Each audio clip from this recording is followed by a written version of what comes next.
Easy steno YouTube channel पर आप सभी का स्वागत है। डिक्टेशन 5 सेकंड बाद स्टार्ट होगी। Ready start.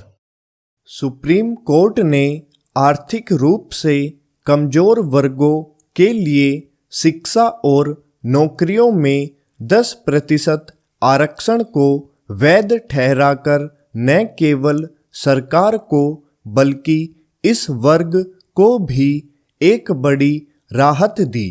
यद्यपि आर्थिक रूप से कमजोर तबकों को दिए जाने वाले 10% आरक्षण को सही ठहराने वाला निर्णय सर्वसम्मति से नहीं दिया गया, लेकिन इससे उसकी वैधता पर कोई प्रभाव नहीं पड़ने वाला।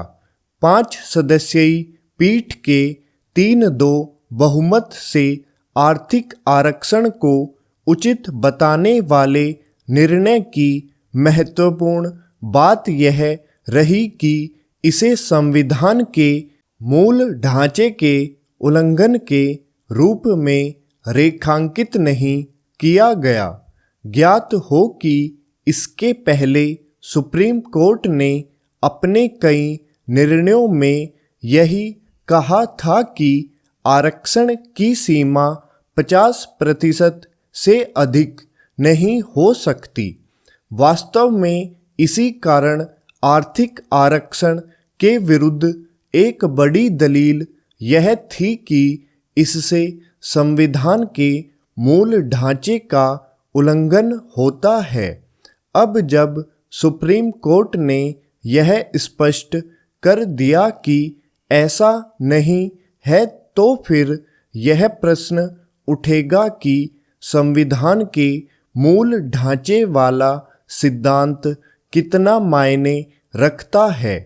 इस प्रश्न का उत्तर जो भी हो, अब आर्थिक आरक्षण के साथ साथ जातिगत आरक्षण को लेकर होने वाली राजनीति समाप्त होनी चाहिए, क्योंकि दोनों ही तरह के आरक्षण एक दूसरे वर्ग के अधिकारों का अतिक्रमण नहीं करते। समझना कठिन है कि कुछ राजनीतिक दल आर्थिक आरक्षण पर सुप्रीम कोर्ट के फैसले से असहमत क्यों दिख रहे हैं। ऐसे दलों में से एक द्रमुक का यह कहना विचित्र है कि सुप्रीम कोर्ट का फैसला सामाजिक न्याय की लड़ाई को कमजोर करने वाला है। आखिर निर्धन वर्गों को राहत देना सामाजिक न्याय के विरुद्ध कैसे हो सकता है? क्या सामाजिक न्याय का निर्धारण केवल जाति विशेष को आरक्षण का लाभ देने से ही होता है?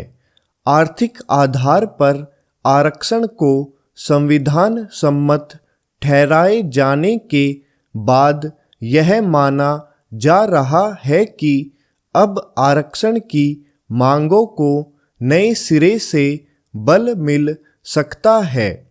इसकी अनदेखी नहीं की जा सकती कि समय समय पर जातिगत आरक्षण की सीमा बढ़ाए जाने की भी मांग होती रहती है और आर्थिक रूप से कमजोर वर्गों को दिए जाने वाले आरक्षण की भी।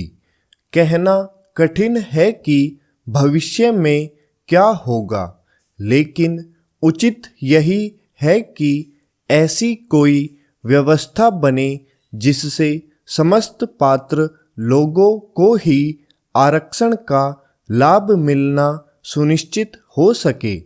यह जातिगत आरक्षण के मामले में भी सुनिश्चित किया जाना चाहिए और आर्थिक आरक्षण के मामले में भी।